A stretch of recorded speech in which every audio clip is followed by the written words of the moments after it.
Buxoro davlat universiteti qanday qilib Buxarskiy государственный universitetga aylandi? 2013-yilda Buxoro davlat universitetida mustaqil izlanuvchilar safiga qabul qilish uchun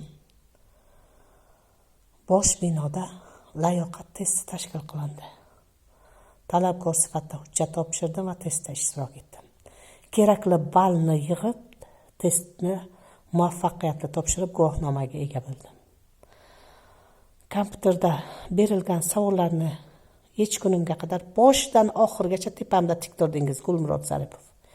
Ilmiy bo'lim kotibi Gulmurod Zaripov, ayting. Boshidan oxirigacha kuzatib turdingiz savollarni yechganimda.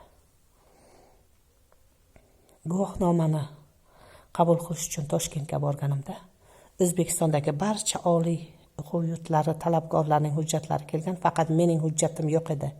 Hujjatlarim yo'qotilgan edi. Bir kun davomida ularni qidirib topgunimcha ko'chada qolib ketdim. Yomg'ir yog'ib turganda Buxoroga kasal bo'lib qaytib keldim.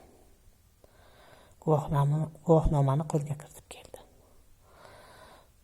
Keyin Fanlar akademiyasiga ariza yozish uchun borganimda rus tilida ariza yoz deb buyruq berdi. Rus tilida ariza yoza olasanmi deya so'ragani yo'q. Rus tilida ariza yoz dedi. Men ham javob qaytardim. Nega endi? O'zbekistonda davlat tili o'zbek tili.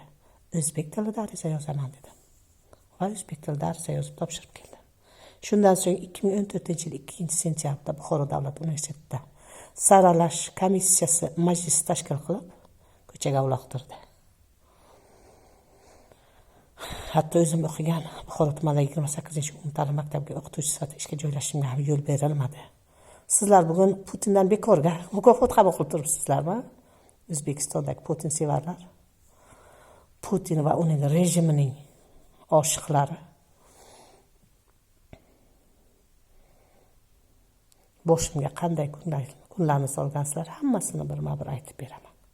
Butun dunyo eshitsin sizlarning qilgan ishlaringizni.